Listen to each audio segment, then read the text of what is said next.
कौन ब्रह्मा का पिता है, कौन विष्णु की मां, शंकर का दादा कौन है, हमको दे बता। ये जानने के लिए कृपया सुनिए। जगत गुरु तत्वदर्शी संत रामपाल जी महाराज के अमृत वचन सर्व पवित्र धर्मों के पवित्र शास्त्रों के आधार पर। दर्शकों, जगत गुरु संत रामपाल जी महाराज के अद्भुत अलौकिक सत्संग प्रवचनों ने हिंदुस्तान में ही नहीं बल्कि विश्व में एक आध्यात्मिक ज्ञान की क्रांति ला दी है। लाखों श्रद्धालुओं ने हमें इन सत्संगों के प्रसारण के लिए बधाई पत्र भेजे हैं। इसके साथ साथ कुछ श्रद्धालुओं ने कुछ शंकाएं भी हमारे को भेजी हैं। हमने उन सब श्रद्धालुओं की शंकाओं के निवारण के लिए संत रामपाल जी महाराज से भेंट की तथा महाराज जी से उन सभी शंकाओं का निवारण जाना, जिसकी जिज्ञासा हमारे दर्शकों में बनी हुई है। तो आइए अब जानते हैं परम पूज्य जगत गुरु तत्वदर्शी संत रामपाल जी महाराज से आपकी हर शंका का समाधान। महाराज जी, गीता अध्याय 18 के श्लोक 62 में गीता ज्ञानदाता अपने से अन्य परमेश्वर की शरण में जाने को कहता है। वह परमेश्वर कौन है? पुण्यात्माओं, गीता अध्याय नंबर 18 के श्लोक नंबर 62 और 66 में गीता ज्ञानदाता कहता है कि अर्जुन तू सर्वभाव से उस परमेश्वर की शरण में जा, उसकी कृपा से तो परम शांति को और सनातन परम धाम को प्राप्त होगा, उस परमेश्वर की कृपा से। और गीता अध्याय नंबर 18 के श्लोक नंबर 66 में एक वर्ज शब्द है, वर्ज। अब वर्ज माने जाना होता है। जैसे इंग्लिश वर्ड है गो, तो गो मीन जाना, और जहां गो शब्द लिखा हो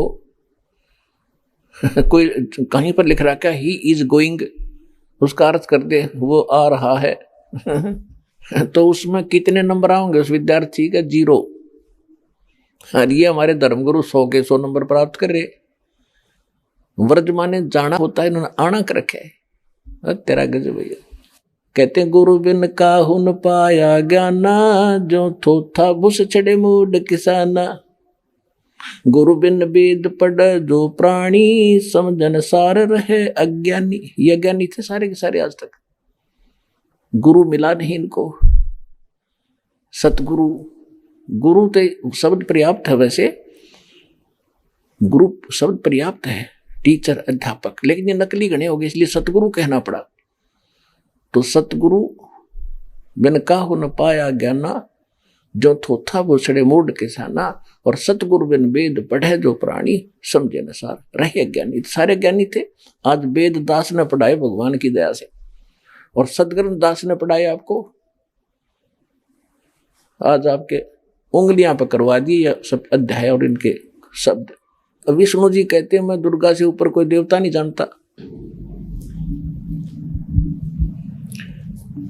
सचित्र मोटा टाइप, गीता प्रेस गोरखपुर से प्रकाशित। इसके कौन है संपादक, कौन है इसके देखिएगा, हनुमान प्रसाद पोदार, चिमनलाल गोस्वामी, और ये प्रकाशक है इसके। ये 28 पृष्ठ है, ये प्रथम स्कंद, पहला स्कंद है। और ये संक्षिप्त देवी भागवत 28वें, वही पढ़ रहे हम। नारद और व्यास जी की गोष्ठी हो रही है। नारद जी से प्रश्न पूछा है व्यास जी ने, और नारद जी बता रहे हैं। नारद जी ने कहा, महाभाग व्यास जी, तुम इस विषय में जो पूछ रहे हो, ठीक यही प्रश्न मेरे पिताजी ने भगवान श्री हरि से किया था। देवा अधिदेव भगवान जगत के स्वामी हैं, लक्ष्मी जी उनकी सेवा में उपस्थित रहती हैं। यानी विष्णु जी के विषय में बता रहे हैं। ऐसे जगत प्रभु भगवान श्री हरि महान तप कर रहे थे, उनकी समाधि लगी थी। यह देखकर मेरे पिता ब्रह्मा जी को बड़ा आश्चर्य हुआ। अतः उन्होंने उनसे जानने की इच्छा प्रकट की। ब्रह्मा जी ने पूछा, प्रभु आप देवताओं के अध्यक्ष, जगत के स्वामी और भूत भविष्य एवं वर्तमान सभी जीवों के एकमात्र शासक हैं। ब्रह्मा जी विष्णु जी को यहाँ सबसे बड़ा भगवान बताने की चेष्टा कर रहा है। भगवान फिर आप क्यों तपस्या कर रहे हैं और आप किस देवता की आराधना में ध्यान मगन है? ब्रह्मा जी के विनीत वचन सुनकर भगवान श्री हरि यानी विष्णु जी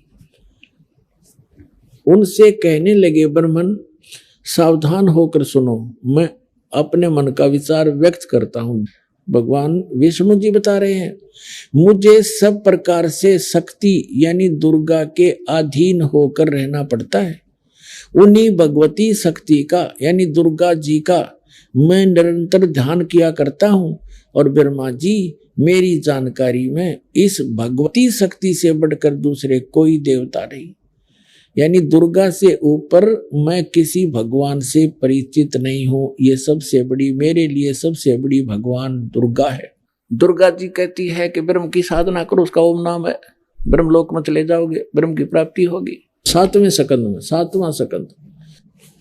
और संक्षिप्त देवी भागवत 562 पृष्ठ पे देवी के द्वारा हिमालय को ज्ञानोपदेश और ब्रह्म स्वरूप का वर्णन है। अब श्री देवी जी कहने लगी, पर्वतराज, अब दुर्गा जी पहले तो अपने विषय में बताती है, फिर कहती है नहीं, उस ब्रह्म का क्या स्वरूप है यह बतलाया जाता है। उस एकमात्र परमात्मा को ही जाने, दूसरी सब बातों को छोड़ दो। अब दुर्गा क्या कह रही है कि केवल एक ब्रह्म की पूजा करो, मेरी पूजा भी छोड़ दो। इस आत्मा का परमात्मा का को ओम के जप के साथ ध्यान करो। इससे अज्ञान में अंधकार से सर्वथा परे और संसार समुद्र से उस पार जो ब्रह्म है उसको पा जाओगे, तुम्हारा कल्याण हो। स्पष्ट कर दिया कि ओम नाम ब्रह्म का है और इस ओम नाम के जाप से ब्रह्म को पाने का उद्देश्य रखकर साधना करो, तुम उसको प्राप्त कर जाओगे।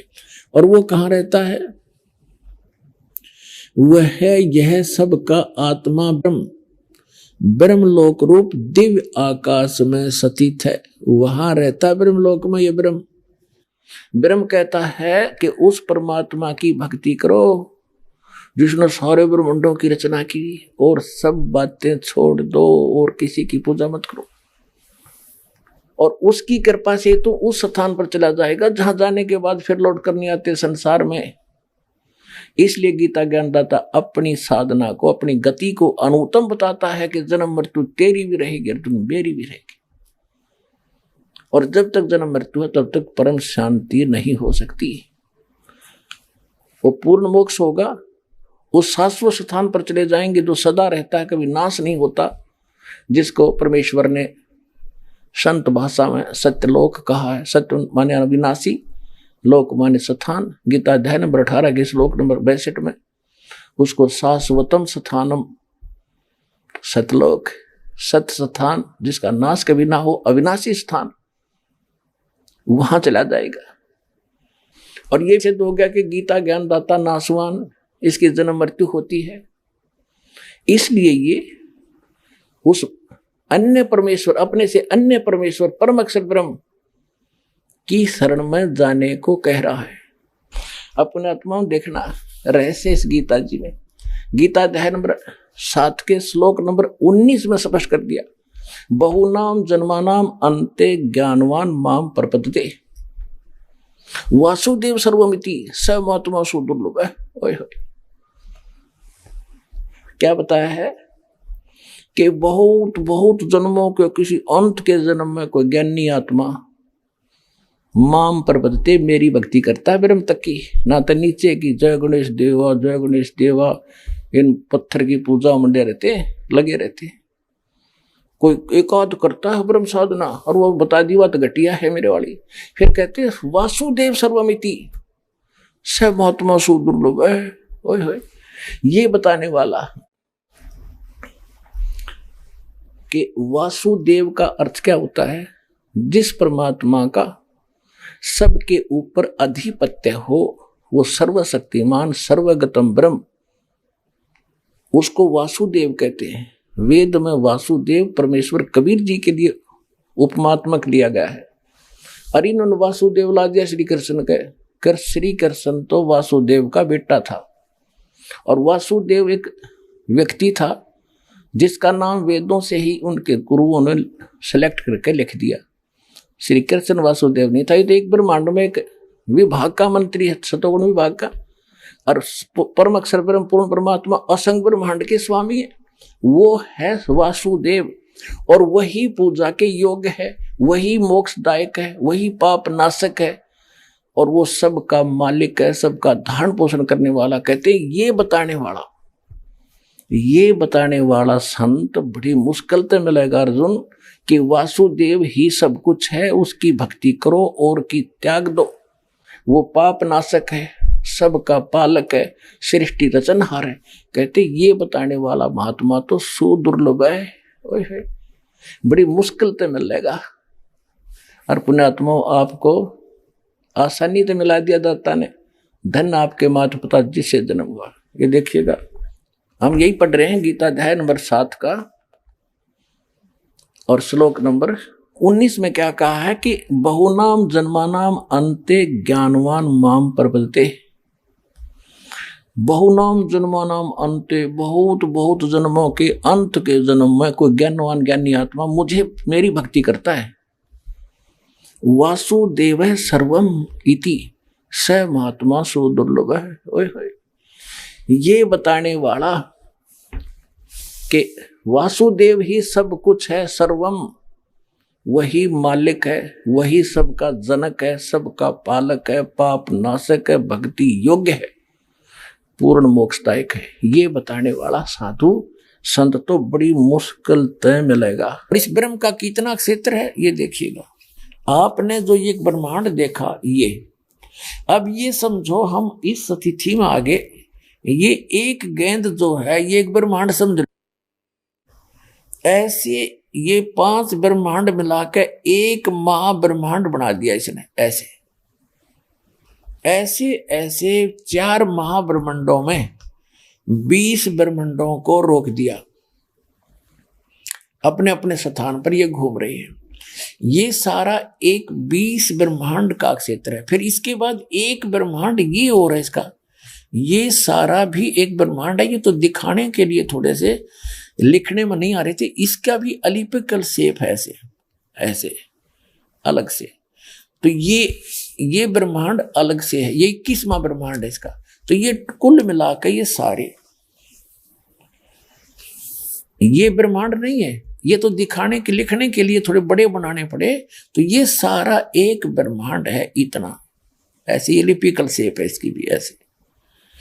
तो ये एक ब्रह्मांड अलग है, ये 20 ब्रह्मांड ये है। एक ब्रह्मांड जो मैंने अभी आपको पहले दिखाया था वो समझो एक गेंद है, या एक गेंद जैसी है, ये इतना आ गया। और इस समझने के लिए तो ये 21 ब्रह्मांड का स्वामी है, ये 21 ब्रह्मांड का स्वामी है ब्रह्म, सरपुरुष, काल, शैतान, जिसको शैतान कहते हैं, ये है।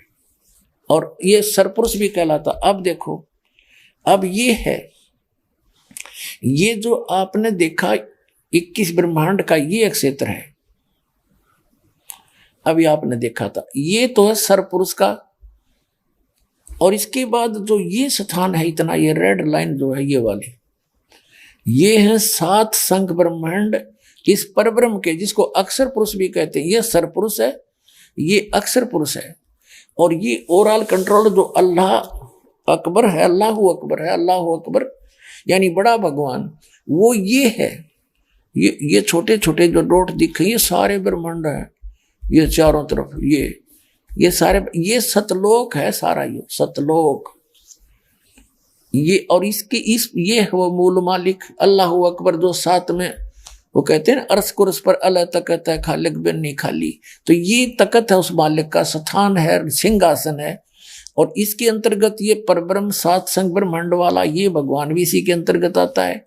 और ये काल भगवान, ये जो कुरान शरीफ का ज्ञानदाता और श्रीमद् भगवद गीता का ज्ञानदाता, चारों वेदों का ज्ञानदाता और इन पवित्र बाइबल का ज्ञानदाता, ये है। ये तो इतना अल्लाह है, इतना खुदा है, बस ये इतना, ये 21 ब्रह्मांड का। और इसके बाद ये देखो 7 संख ब्रह्मांड परब्रह्म के, अक्षर पुरुष के। और ये है असंख्य ब्रह्मांड ओवरऑल कंट्रोलर, ये है वो कुल का मालिक, ये है वो अल्लाहु अकबर, बड़ा भगवान ये है। और इसके फिर अन्य ऊपर लोक और हैं, अलख लोक और अगम लोक और अनामी लोक, जिसको अलह लोक भी कहते हैं।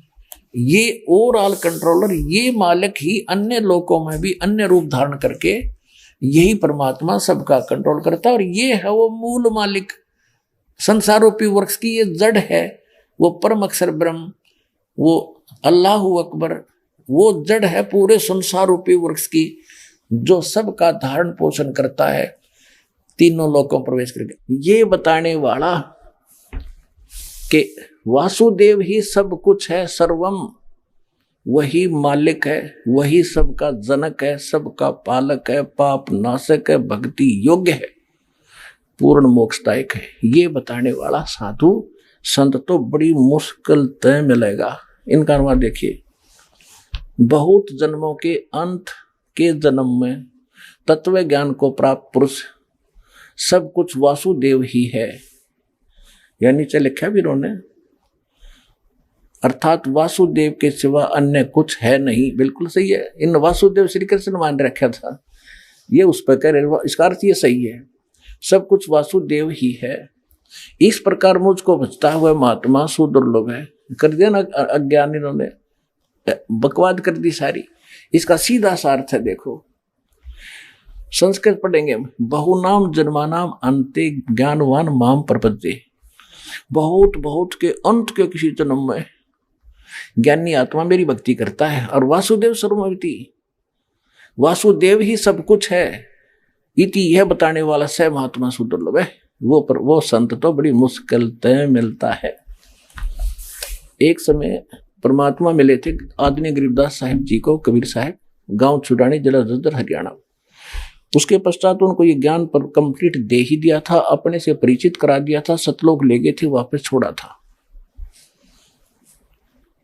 तो उस एक समय पंजाब का रहने वाला लुधियाना के पास एक वासियर गांव है, वहां का एक 800-900 बीघे का जमींदार था सरदार जी, उसका नाम था राम राय। ये सिंह तो गुरु गोविंद सिंह के बाद लगाने लगे हैं, पहले तकरीबन मिलते जुलते हिंदुओं वाले नाम ही थे इनके। तो उसको एक दिन कभी गरीबदास जी की वाणी ब्रह्म वेदी सुन ली किसी भगत के द्वारा, जो गरीबदास जी का शिष्य था। उससे उसने पूरा एड्रेस लिया उस संत का, वो आकर्षित हो गया इस वाणी पर, किसी महापुरुष की वाणी, और अब वर्तमान में जीवित है तो लाभ उठाना चाहिए, क्योंकि ये वाणी के बनबज हैं। सिख पंजाब के लोग बड़े आदर करते हैं पर संतों की वाणी का और संतों का। अब वो वहां से चल पड़ा एड्रेस लेकर छुड़ानी गांव का, 200 किलोमीटर पैदल आया, किधर रेल थोड़ी बहुत ट्रेन भी ना होंगी जब तक तय। जैसे तैसे वो छुड़ानी पहुंचा, गरीबदास जी से मिला, उन्होंने ज्ञान सुना, सारा ज्ञान सुन के तो दाना दाना गिन दिया गरीबदास जी ने। तो वो कहने लगे, महाराज ये ज्ञान तो आज तक किसी ने बताया नहीं हमारे को। गरीबदास जी बोले कि हम सुल्तानी नानक तारे दादू को उपदेश दिया, जात तुलाहा भेद ली पाया काशी माए कबीरवा, कि आपके नानक जी को भी परमेश्वर मिले थे, उनको ज्ञान था, लेकिन उस वाणी को समझ नहीं सकते तुम। तो क्या कहा कि तत्व भेद कोई ना कहे। उसका नाम झुमकरा भी था, क्योंकि गांव में 2-2 नाम रख लिया करें गांव में, एक तो राम राय उर्फ झुमकरा, यानी वो गढ़ा डामाडोल सा दिमाग का आदमी था। एक बात ने कई बार पूछा करता, अविश्वास सा रहता था उसको, जिस कारण से गरीबदास जी ने उसको इसी नाम से पुकारा था। झुमकरा उर्फ नाम झुमकरा था। झुमकरा से ज्यादा जाना जाता आदमी जिसका शॉर्ट नाम होने गांवों में, वही ज्यादा प्रसिद्ध होता है। तो इसलिए अपने गरीबदास जी के ग्रंथ में एक अंग है झुमकरा, जो सरदार जी को समझाया था। क्या कहा था? तत्व भेद कोई ना कहे रे झुमकरा, ये पैसे ऊपर नाच सुनो राई झुमकरा, कोटो मध्य कोई नहीं रे झुमकरो, और बो में कोई गर्क सुनो राई झुमकरा। के तो पैसे ऊपर नाच हो रहा है, ये संत नहीं है, इनको तत्व भेद है ही नहीं, ना कोई जानता ना कह सकता। और कहते करोड़ संतों में कोई संत नहीं मिलेगा इस तत्व भेद का ज्ञाता, तत्व ज्ञान का ज्ञाता। कोई अरबों में कोई गर्क सुनो रहे झुमक रहा, अरबों में। हुए अब पूरे विश्व की कितनी आबादी है? 5 अरब से ऊपर। और 5 अरब के अंदर एक ये दास है जो तत्व ज्ञान का ज्ञाता वर्तमान के अंदर है।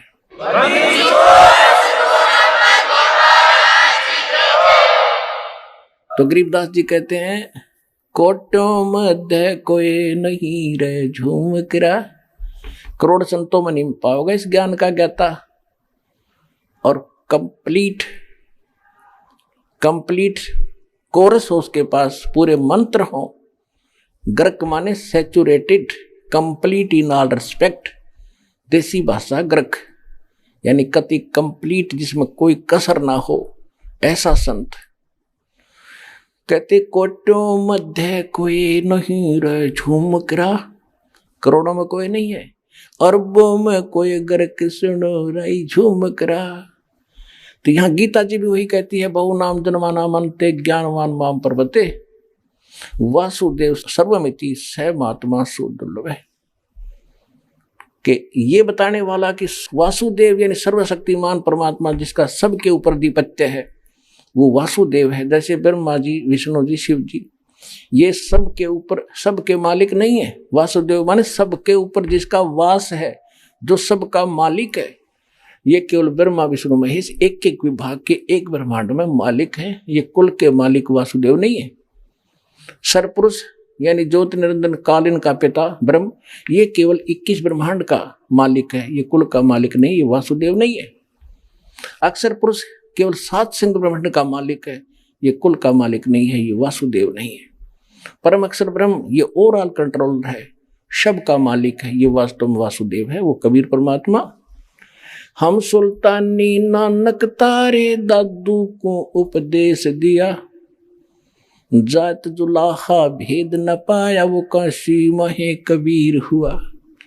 गरीबदास साहिब जी को परमात्मा ले गए थे सतलोक सचखंड, वापस छोड़ा था, तब उन्होंने बताया।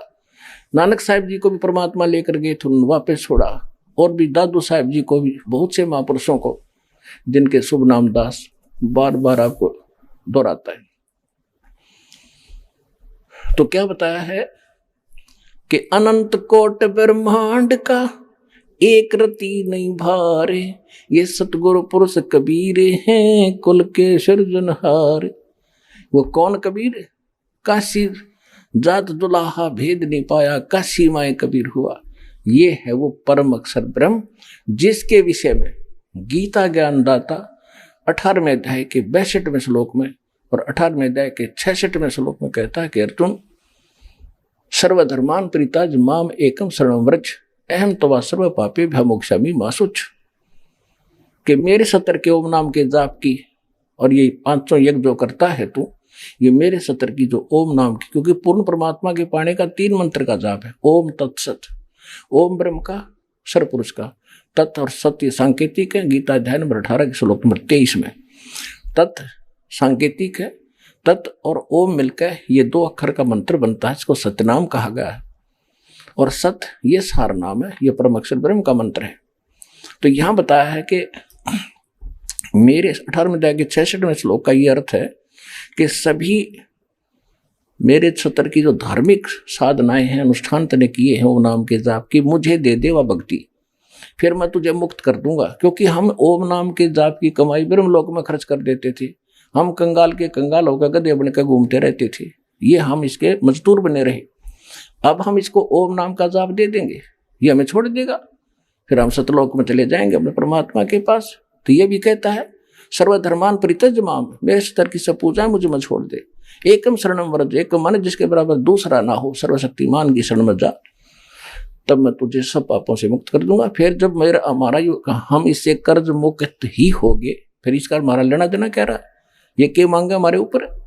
तो इस प्रकार हम सतलोक जाएंगे और गीता ज्ञानदाता इस उस परम अक्षर ब्रह्म सत्य पुरुष कबीर साहिब की शरण में जाने को कह रहा है कि जहाँ उसकी शरण में जाने से ही तू सर्वभाव से उस परमेश्वर की शरण में जा, उसकी कृपा से तू परम शांति को, सनातन परम धाम को प्राप्त होगा, शाश्वत स्थान को प्राप्त होगा। और मेरी शरण में रहेगा तो अर्जुन जन्म मृत्यु तेरी भी होगी मेरी भी होगी। तो पुण्यात्माओं, आपका सौभाग्य है, आपको ये अनमोल वचन अनमोल ज्ञान सुनने जोगा बनाया। पहले तो भगवान ने आपको विद्वान बनाया, शिक्षित किया, और दास को इसका जानकार बनाया। आज आपके रूबरू ऐसा बना दूंगा जैसे पहली का कहता हुआ, अगर वेद गीता और पुराणों को आप याद रखोगे। बोलो सतगुरुदेव।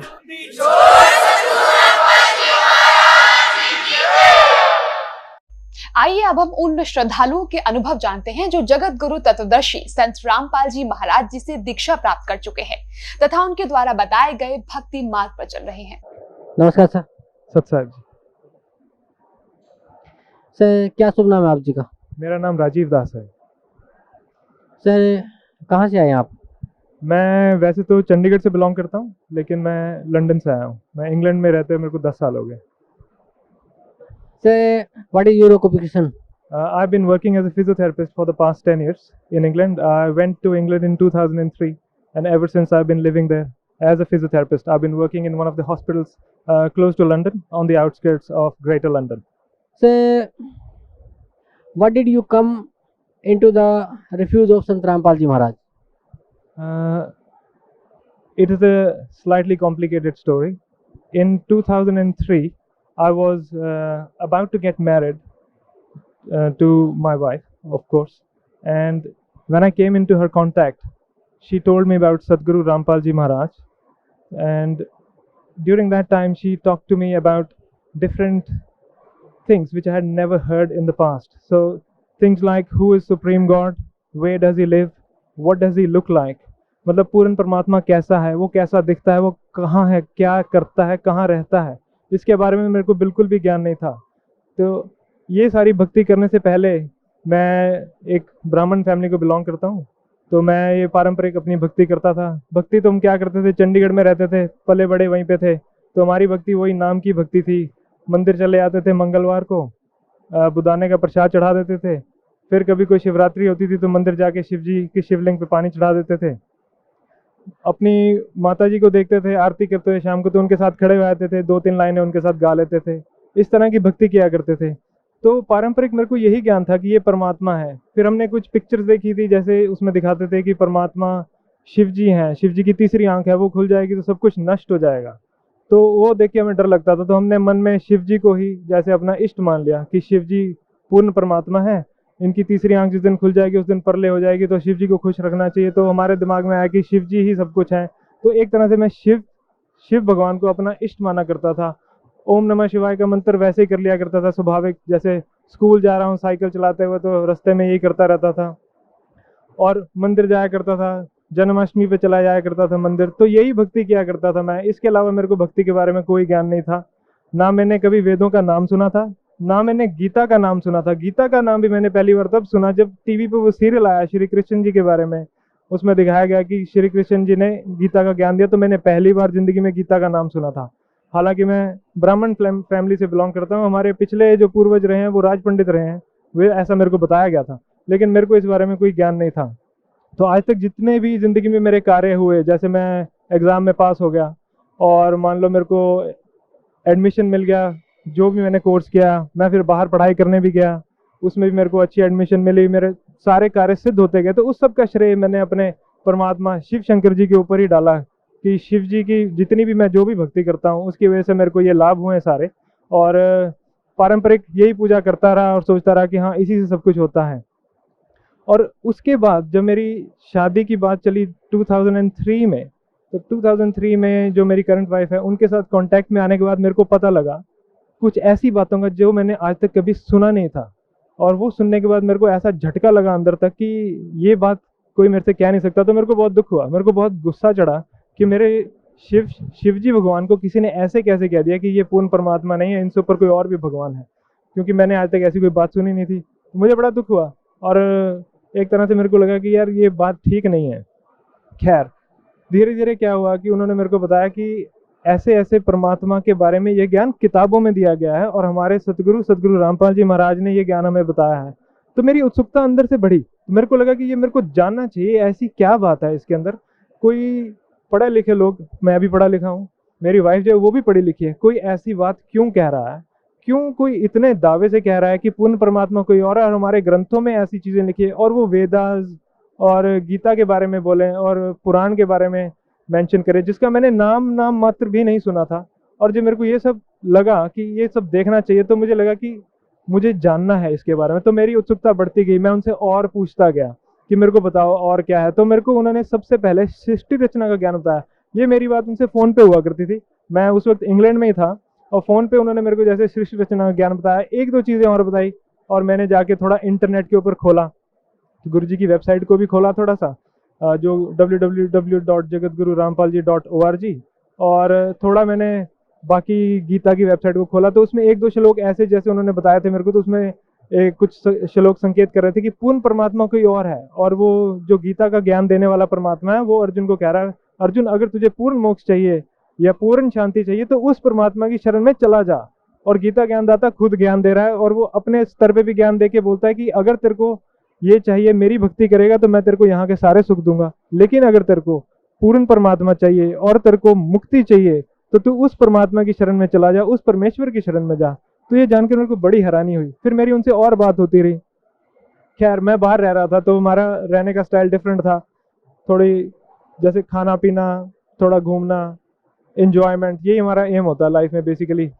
और तो वो करते करते वो बात थोड़ी ढीली पड़ गई। 2004 फरवरी में मेरी शादी हुई, उसके लिए मैं इंडिया आया। शादी के बाद क्या हुआ कि शादी से अगले दिन ही मेरे को जो मेरी वाइफ है वो लेके आए हुए थे, ये परिभाषा प्रभु की सत्संग है परमात्मा के किए हुए। सदगुरु रामपाल जी महाराज ने परिभाषा प्रभु की नाम के सत्संग कर रखे हैं, 100 सीडीज लगभग बना रखे हैं। तो उसकी पहली 3 सीडीज हमने डीवीडी प्लेयर पे चला के देखी। मेरे को अंदर से उत्सुकता बहुत थी कि ऐसा क्या ज्ञान है जो मेरे को ये बताना चाह रहे हैं और मेरे समझ में नहीं आ रहा। तो मैंने फिर वो सीडीज देखी, पहली सीडी देखी, दूसरी देखी, तीसरी देखी। तीसरी सीडी देखने के बाद ऐसा लगा कि परमात्मा ने इतने प्रमाण दिए हैं, वेदास खोल खोल के दिखाए, भगवत गीता खोल के दिखाई, कुरान खोल के दिखाई, बाइबल खोल के दिखाई, सारे पुराण दिखाए, और उसमें से एक ही बात सिद्ध की कि पूर्ण परमात्मा कौन है, पूर्ण परमात्मा को कैसे पाया जा सकता है, वो कहाँ रहता है और उसका क्या नाम है। ये जानकर मुझे इतना हर्ष हुआ कि मैंने अपने माता पिता को सबको बताया, और उन्होंने भी मेरे साथ बैठ के ये ज्ञान सुना, और इस चीज में उन्होंने हामी भरी कि हाँ, ऐसा गीता में लिखा गया है कि किसी और परमात्मा के बारे में गीता ज्ञानदाता ज्ञान देना चाह रहा है। और उन्होंने इसमें सहमति व्यक्त की कि हाँ, ऐसा है, कुछ ये बात है। तो फिर धीरे धीरे करते हम उनसे और बात करते रहे। बात करते करते थोड़ा ज्ञान अंदर समाने लगा, बहुत अच्छा लगने लगा। तो फिर हमने फ़ोन किया आश्रम में फ़ोन किया तो पता लगा गुरुदेव जी, सदगुरु रामपाल जी महाराज नरवाना में सत्संग करने के लिए गए हुए थे।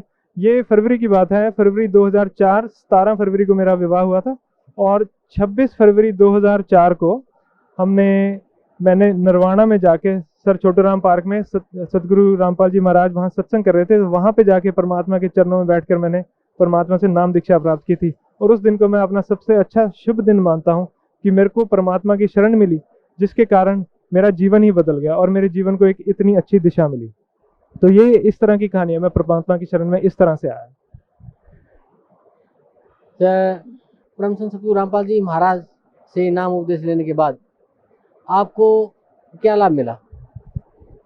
सदगुरु रामपाल जी महाराज की बहुत दया हुई कि मैं उनकी शरण में आया। मैं अपने आप को अत्यंत सौभाग्यशाली मानता हूं कि मेरे को परमात्मा की ये शरण मिली। परमात्मा के लाभ के बारे में आप पूछ रहे हैं। परमात्मा के लाभ, सबसे बड़ा लाभ तो मैं ये कहूँगा कि मेरे को ऐसा ज्ञान हुआ जिसके बारे में मैंने कभी उम्मीद नहीं की थी। मेरे को सबसे बड़ा ये ज्ञान हुआ कि परमात्मा कौन है, परमेश्वर कौन है। ये जानने के बाद फिर मेरे को दूसरा सबसे बड़ा लाभ, या सबसे बड़ा लाभ आप कह लीजिए, मेरे को परमात्मा मिले। मेरे को परमात्मा का ज्ञान हुआ कि सदगुरु रामपाल जी महाराज के रूप में पूर्ण परमात्मा आए बैठे हैं। क्योंकि वेदों में कहा गया है, गीता में भी कहा गया है कि वो जो पूर्ण संत होता है, जो अपने बारे में पूर्ण ज्ञान देता है, पूर्ण सृष्टि का ज्ञान देता है, वो परमात्मा स्वयं ही होते हैं। तो मैं अपने आप को इतना सौभाग्यशाली मानता हूँ कि मेरे को परमात्मा का ज्ञान हुआ और परमात्मा मिले। इस रास्ते पे आने के बाद मेरे, कह लीजिए कि ऐब नहीं लगे या ऐब छूट गए, ऐसा कोई खास ऐब नहीं था। लेकिन जिस सोसाइटी में मैं रहता था, वेस्टर्न कंट्रीज में मैं रह रहा था, उस हिसाब से मैं किसी भी दिशा में जा सकता था। वहाँ पे सोशल ड्रिंकिंग आम चीज़ है, अल्कोहल, विस्की ये पीना कोई बहुत बड़ी बात नहीं है। पार्टीज में लोग सोशलाइज करते हैं, it's very easy that you can get into this habit. But मेरे साथ ऐसा नहीं हुआ। परमात्मा के नियम है, जिनके नियमों का पालन करते हुए हमें इस मर्यादा में रहना होता है कि हम कोई भी किसी भी तरह का नशीला पदार्थ का सेवन ना करें, कोई मांस ना खाएं। ये नाम लेने से पहले मैं कभी कभार मांस खा भी लिया करता था, लेकिन जब से मेरे को पता लगा, जैसे मेरी वाइफ ने भी मेरे को बताया कि ये चीज़ें खानी अच्छी नहीं होती, जैसा अन्न वैसा मन, तो उस समय से मैंने ये खाना भी छोड़ दिया था।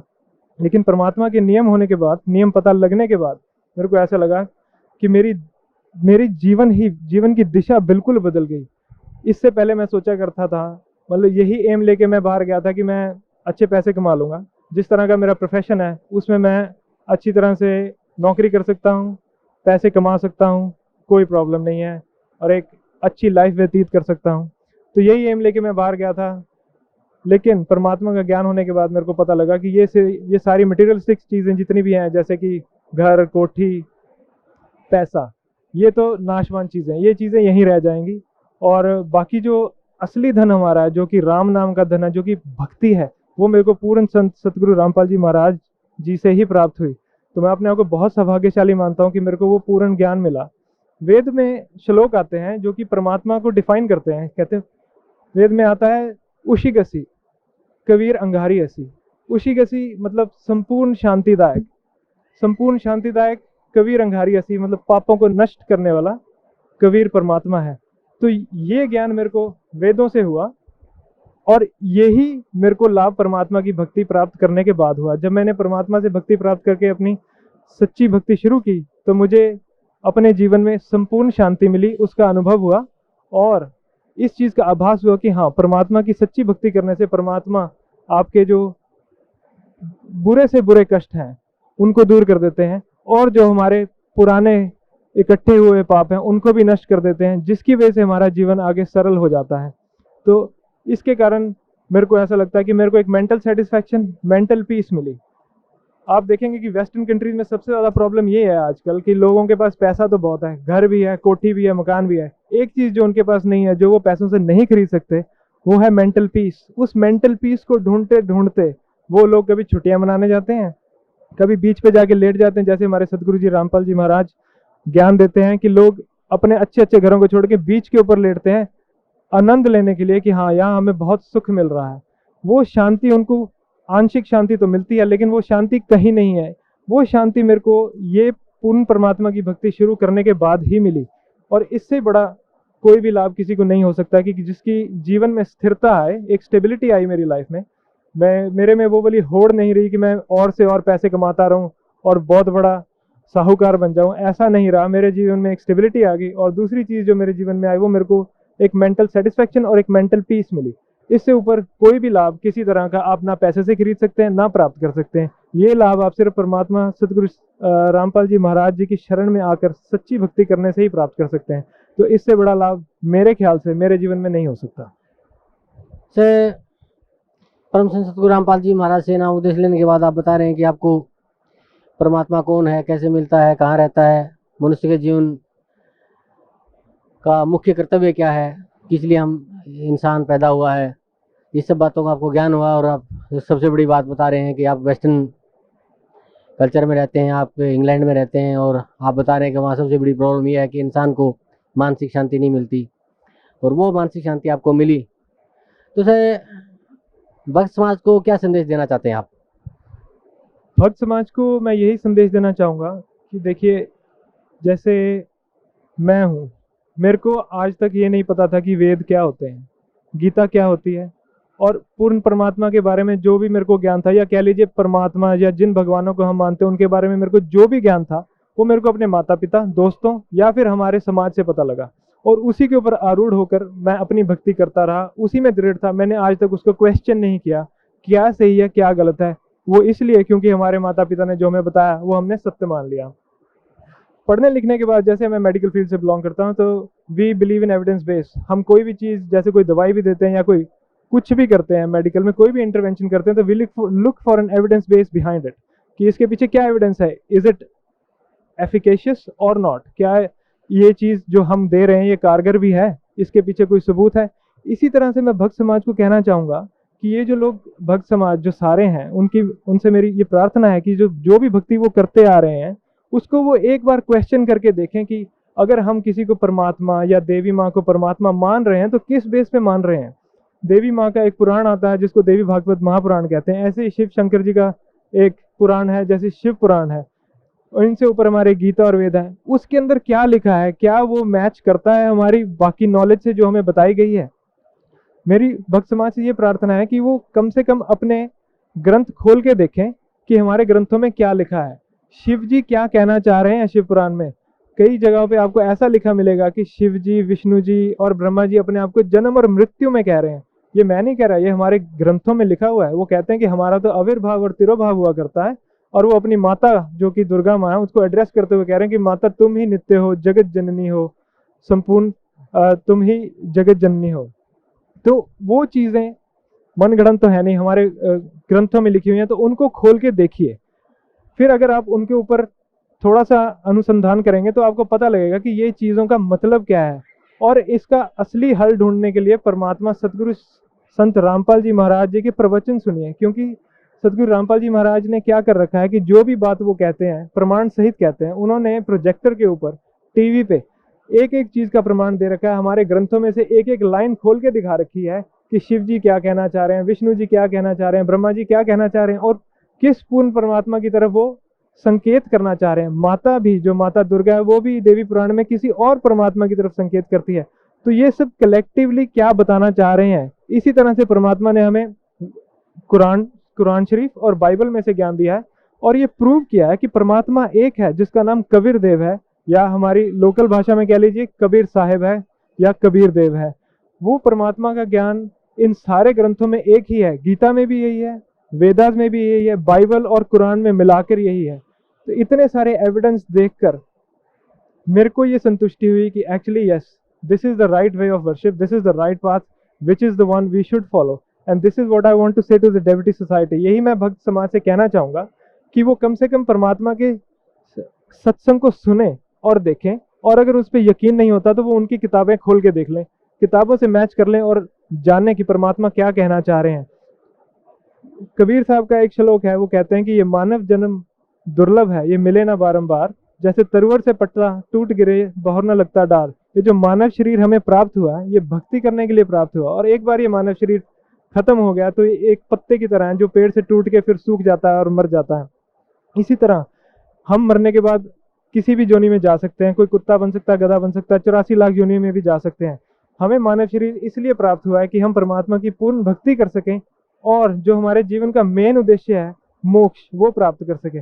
भौतिक सुख तो इस भक्ति से हमें स्वाभाविक ही हो जाते हैं, वो तो एज अ बाय प्रोडक्ट मिलता है हमें इस भक्ति का। लेकिन जो हमारी भक्ति का मेन एम है वो है मोक्ष प्राप्त करना। वही मोक्ष जो गीता में भगवान श्री कृष्ण जा गीता ज्ञानदाता अर्जुन को कहता है कि उस मोक्ष को प्राप्त करने के लिए तू उस परमेश्वर की शरण में जा जिससे तेरे को वो मोक्ष प्राप्त होगा। और उसी के लिए वो कहते हैं कि उन तत्वदर्शी संतों से जाके उनको दंडवत प्रणाम करो, उनसे वो ज्ञान सुन जो तुझे पूर्ण परमात्मा का ज्ञान करेंगे, और फिर उनकी शरण में जाने से तेरे को मोक्ष प्राप्त होगा। तो मेरी भक्त समाज से यही प्रार्थना है कि जीवन में हम जो भौतिक लाभ लेना चाहते हैं वो भी एक सच्ची भक्ति करने से ही प्राप्त होते हैं, और जो हमारा जीवन का मेन उद्देश्य है जो कि मोक्ष प्राप्त करना है, वो भी हमें एक सच्ची भक्ति करने से ही प्राप्त होगा। ये सच्ची भक्ति आज तक मैंने कहीं जीवन में नहीं देखी थी। आज तक किसी ने भी हमें ये वेद पुराण, गीता, कुरान शरीफ, बाइबल खोल कर नहीं दिखाई थी। और ये सिर्फ सतगुरु रामपाल जी महाराज जी ने ये पूरे सारे जितने भी हमारे ग्रंथ और शास्त्र हैं, इन सबका समरी और एनालिसिस करके हमारे सामने रख दिया है, जिससे एक ही बात प्रूव होती है कि परमात्मा कबीर साहिब हैं या कबीर देव हैं, और वो सत्य लोग या शाश्वत स्थान में रहते हैं। और उनकी भक्ति करने के लिए एक पूर्ण संत चाहिए, और पूर्ण संत वो होगा जो आपको सृष्टि रचना का पूरा ज्ञान देगा और पूर्ण परमात्मा के बारे में पूरा ज्ञान देगा, और उससे भक्ति करने के बाद आप ये मोक्ष प्राप्त कर सकते हैं, और आप पूर्ण परमात्मा के उस लोक में जा सकते हैं जहाँ से हम बिछड़कर पहले आए थे। तो मेरी भक्त समाज से यही प्रार्थना है कि आप सतगुरु रामपाल जी महाराज जी का लिटरेचर पढ़िए, जो कि एक ज्ञान गंगा नाम की एक पुस्तक है, जिसमें विस्तृत ज्ञान दिया गया है लेकिन समरी में दिया गया। आप उसको पढ़ सकते हैं, और आप चाहें तो उसको अपने ग्रंथों से मिला सकते हैं। दूसरी एक वेबसाइट है www.jagatgururampalji.org। आप उस पर जाके ये सारे जितने भी एविडेंसेस हमारे गुरुदेव जी ने बता रखे हैं, वो उस पर आप सारे चेक कर सकते हैं। गुरुदेव जी ने बहुत सारे वीडियोस बना रखे हैं, वो भी आप चेक कर सकते हैं। इसका एकमात्र रास्ता यही है कि आप अपने ग्रंथों का अनुसंधान कीजिए और परमात्मा सतगुरु संत रामपाल जी महाराज जी के प्रवचन सुनिए और पूर्ण ज्ञान प्राप्त कीजिए। इसी से आपको पूर्ण लाभ होगा और इसी से मोक्ष प्राप्त होगा। Thank you sir, thank you so much. नमस्कार सर, साहब भगत जी। क्या शुभ नाम है जी आप जी का? जी मेरा दुर्गा प्रसाद दास नाम। कहाँ से आए हैं जी आप? जी ग्राम हुसैना, जिला हमीरपुर और उत्तर प्रदेश। सर क्या काम करते हैं आप? जी मैं राज मिस्त्री का काम करता था। सर परम संत सतगुरु रामपाल जी महाराज की शरण में आने से पहले आप कौन सी भक्ति करते थे? मैं जी पहले विष्णु भगवान का पूजन करा करता था और नवरात्रि में व्रत करता था और 9 दिन जवारा भी रखता था। और वो जवारा कैसे रखते थे, हमारे गांव में हमारे बुजुर्ग बताते हैं कि एक घड़े मंगाते थे 2-4, उसके ऊपर का हिस्सा तोड़ करके और उसमें जौ बो दिया करते थे और 9 दिन उसकी सिंचाई किया करते थे और कुछ खाया भी नहीं करते थे। ऐसे इनकी हम करते रहे 9 दिन तक। 9 दिन के बाद फिर जब जिस दिन निकालना होता है तो उस दिन जो है निकाले जवारे और एक सांग बनवाते थे। इनकी लोहे की बड़ी भारी सांग होती थी, कोई 1.25 मन की होती थी, कोई 1.25 पसेरी की होती थी, कोई 1.25 कुंटल की भी होती थी। तो बताते थे कि अगर जो इनको सांग लेते हैं तो उनको कोई इनकी दुख नहीं होता है और सब परमात्मा उनका जो है पूर्ण करता है। इस प्रकार से मैंने 11 साल की उम्र से वो सांग इस तरफ से छिदा करके इस तरफ निकलवाता था मैं। और मैंने अभी तक इन साल तक इनकी जो है तो मैंने यही काम किया और जब मुझे कोई लाभ नहीं मिला। और वो जो दुर्गा पूजन करवाते थे, नवरात्रि में जवारा रखवाते थे, उसमें क्या कराते थे जी कि वो नवरात्रि के दिन घी देते थे और गुड़ चीनी सब कुछ देते थे, उसमें धूप डलवाते थे और बुजुर्ग बताते कि इसमें बाद में शराब भी डालो और शराब डालने के बाद बताते निबुआ भी काट के डालो, उसमें निबुआ भी काट के डाल दिया। फिर बोलते थे कि एक अंडा ले करके और जिस दिन निकालो उस दिन जो है तो उधर फोड़ दो। वो अंडा भी फोड़ दिया उधर इनकी जो है। इस प्रकार से इनकी ये काम करवाते थे। मुझे ये कुछ ज्ञान भी नहीं था, मैं बहुत साल तक ही करता रहा। इसके बाद फिर मुझे ये हुआ, किसने बताया कि आप मौन चराया करो। हमारे यहाँ मौन कैसे चराते हैं, ये मोर के पक्खे होते हैं जो, तो उनको जो है ले करके और 2 दिन का व्रत होता है और नंगे पैर इनकी जंगलों में जाते हैं, जहाँ जहाँ आश्रम होते हैं वहाँ पे एक नारियल भी फोड़ा करते हैं और पान बतासा भी चढ़ाया करते हैं। और इस प्रकार से सारा दिन इनकी भूखे प्यासे भटक करके या शाम करके आते थे। और इसी प्रकार से मैंने कम से कम 7 साल तक इनकी मैंने ये मौन का भी व्रत किया, मगर उसमें मुझे कोई लाभ नहीं मिला। तब मुझे ये हुआ कि प्रथम मुझे बताया कि आप जब तक गुरु नहीं करेंगे तब तक आपको कोई लाभ नहीं होगा। मैं गुरु की तलाश में बहुत बार गया, पर जिस जगह मैं जाता था तो कोई संत मुझे गांजा पीते मिलता था और कोई गुटखा भी खाता था, बीड़ी भी पीता था। तो मेरे दिल में ये होता था कि ये संत ऐसा जब करते हैं तो ये इनको कुछ ज्ञान नहीं होता है। मैं जाता था, बैठता था और चला आता था, क्योंकि मैं दूर तो जा नहीं पाता था, नज़दीक में ही जाया करता था। कुछ दिन के बाद मैंने सोचा कि और दूर चल के देखता हूँ। फिर मैं कुछ दिन के बाद अपने गांव में सत्संग हुआ तो एक जो है संत जी, उनका नाम था रामदेवनाथ जी महाराज, वो इंदौर से चल करके आए थे। तो उनसे मैंने कहा कि महाराज मुझे आप दीक्षा दे दें।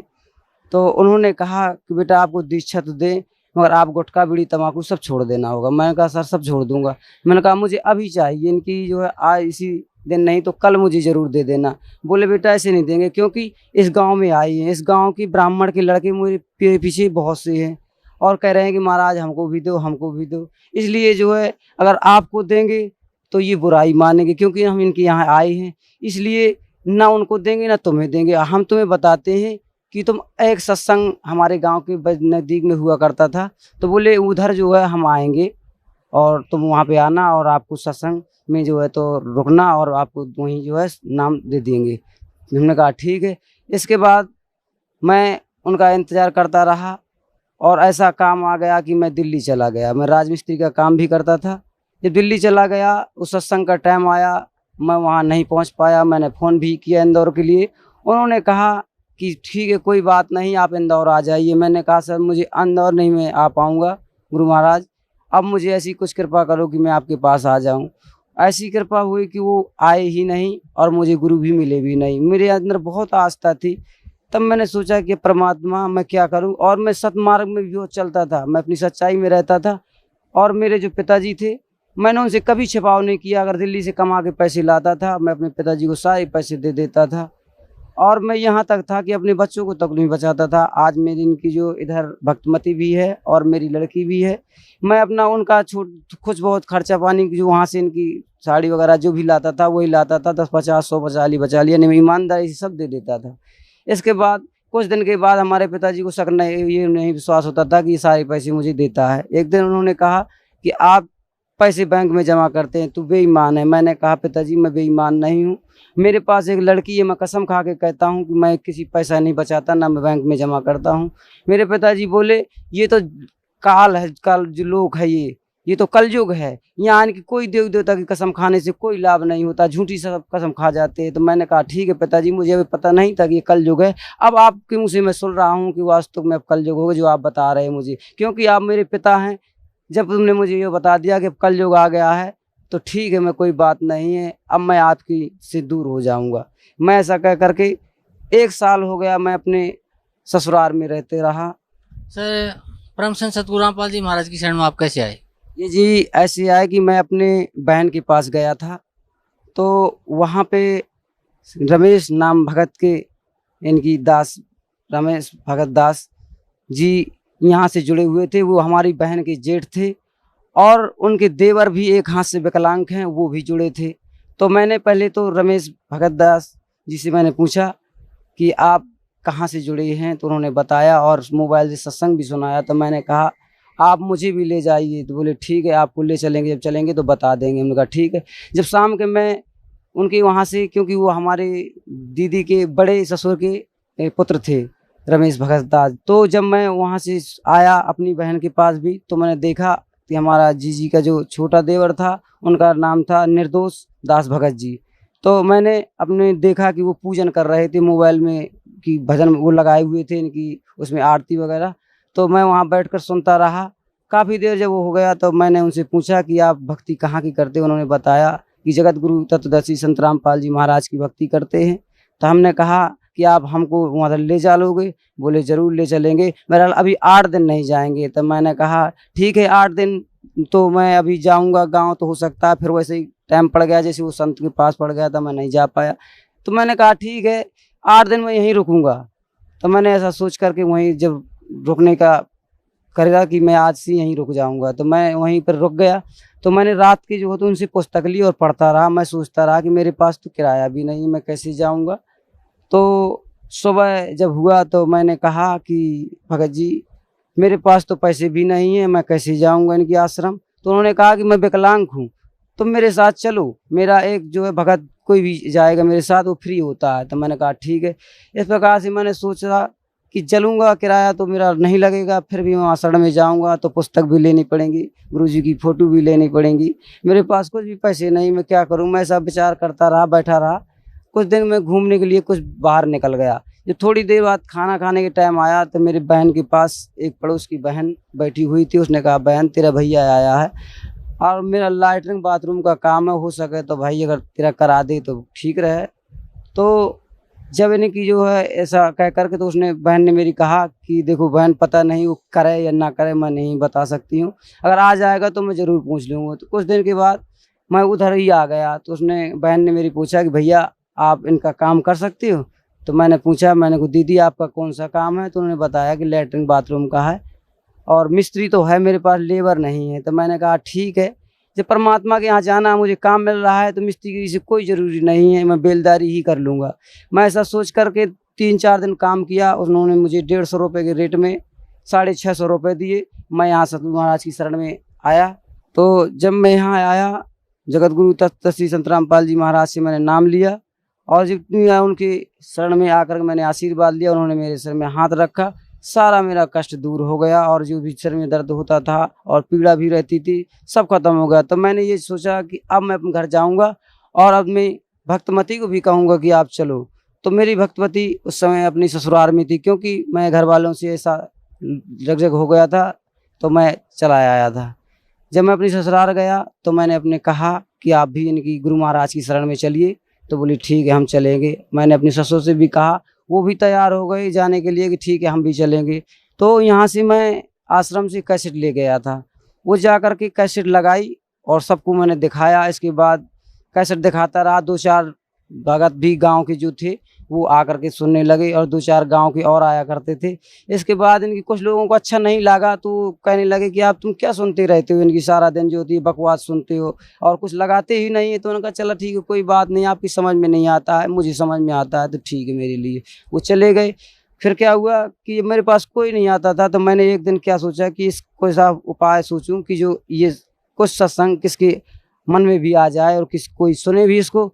तो मैंने सोचा कि गुरु महाराज कहते हैं कि फिल्म की कैसेट भी नहीं देखनी है और इनको कैसे इकट्ठा करूं मैं इनको। तो मैंने सोचा कि चलो आज महाभारत लगाता हूं, इनको इकट्ठा करता हूं और थोड़ी देर के बाद निकाल लूँगा। तो मैंने महाभारत की कैसेट रखी। जब महाभारत की कैसेट रखी तो पूरा कमरा भर गया इनकी। जब भर गया तो मैंने सोचा कि अब ये कैसेट निकाल करके अब गुरु महाराज की कैसेट लगा दूं।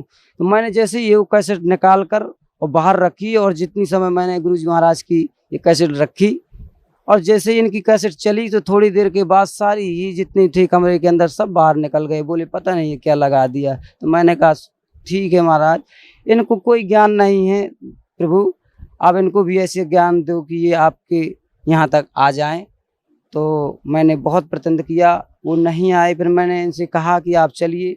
तब मैंने यहाँ की जब पूर्ण तैयारी करी तो मेरे पास पैसे भी नहीं था। मैंने सोचा कि अब मैं क्या करूँ, मेरे पास पैसे भी नहीं और मैंने 2 को भी तैयार कर लिया, अपनी भक्तमती को भी तैयार कर लिया था और अपने ससुर साहब को तैयार कर लिया। मेरे पास पैसे तो नहीं थे। मुझे ये विश्वास था, बताते थे भगत जी कि जब वहाँ आपको जाना हो सतलोक आश्रम पे तो कहीं ना कहीं से किसी बहाने से परमात्मा पैसे दे देते हैं। तो मैं उसी विश्वास में था। तो मेरे ससुर ने पूछा कि आपके पास पैसे हैं या नहीं। तो मैंने कहा मेरे पास पैसे हैं, तुम चिंता मत करो, तुम मेरे साथ चलो वहाँ आश्रम। बोले ठीक है। तैयार होने के लिए एक दिन रह गया आने के लिए यहाँ। तो मैं एक दिन पहले अपनी भक्तमती से पूछा कि आप अगर मैं एक बात आपसे कहूँ, अगर मेरी बात मान लो। तो उन्होंने कहा बताओ। मैंने कहा मेरे पास पैसे तो है नहीं है, आपके पास हाफ पेटी रखी है, अगर मुझे दे दो तो मैं रखाऊँ इसको कहीं और किराया भी हो जाए। मैंने क्योंकि कह भी दिया है इनकी ससुर को भी, अपनी तुम्हारे पिताजी को, और तुम्हें भी लेके जाना है। वो बोली कोई बात नहीं है, रखाओ। तो मैं लेकर के उसे गया भरुआ सुमेरपुर सुनार के पास। 5000 की हाफ पेटी थी। वो सुनार बोला भाई मैं आधे में रखूँगा 2500 रुपये। मैंने कहा ठीक है आप 2500 रुपये में रख लीजिए, मगर मुझे पैसे दे दीजिए, क्योंकि मुझे आश्रम की लगन थी, मुझे परमात्मा के यहाँ शरण में आने की बहुत नहीं की जो तो चेष्टा थी।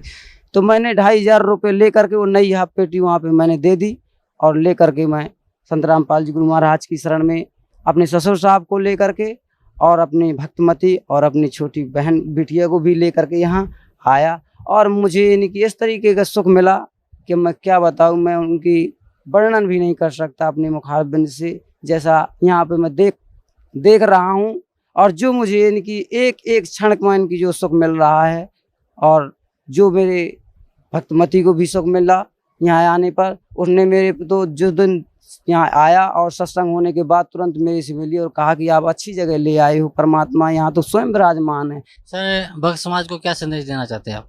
मैं ये चाहता हूँ भक्त समाजों को और अपने अगल बगल गांव वालों को कि ये जो करवाते हैं बुजुर्ग की नवरात्रि में व्रत रखवाते हैं, जवारा बवाते हैं, घी से उसका जो तो हवन कराते हैं, धूप करवाते हैं और फिर उसके बाद उसमें कह देते हैं कि शराब डाल दो, उसमें नींबू डाल दो, अंडा डाल दो, ये धार हो गई, ये ऐसा गलत काम मत करो, इसको छोड़ दो। और बताओ मैंने 11 साल से लेकर के अभी तक इनकी जो है तो सांग इस तरफ से लेकर के उस तरफ इनकी जो है तो कम से कम 100 इनकी 1 कुंटल तक की वजन की लेता रहा, जो कि 40 इनकी 30 भगत इनकी जो तो पकड़ करके मुझे जाते रहे, मगर मुझे कोई लाभ नहीं हुआ। तो मैं इससे कहता हूं कि ये नहीं करो।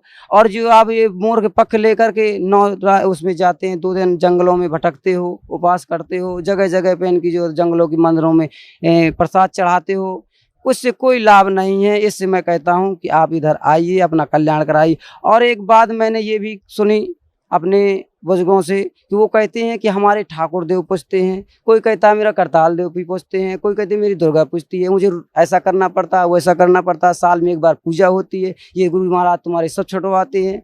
तो उनके समझ में नहीं है। अब यहाँ जब आश्रम में आप आओगे तो आपको सब पता चलेगा कि आपके वो ठाकुर बाबा और ना आपके वो करताल बाबा और आपकी देवी क्या है और यहाँ परमात्मा की शरण में क्या है। तो इससे मैं भक्त समाज से यही कहूँगा कि आप बरवाला आश्रम में आकर के जगत गुरु तत्व श्री संत रामपाल जी की चरणों में आकर के अपना कल्याण कराएं और ये दंत कथा साई ही बंद कर दें और आपका इसी में कल्याण हो जाएगा। जी धन्यवाद आपका बहुत बहुत।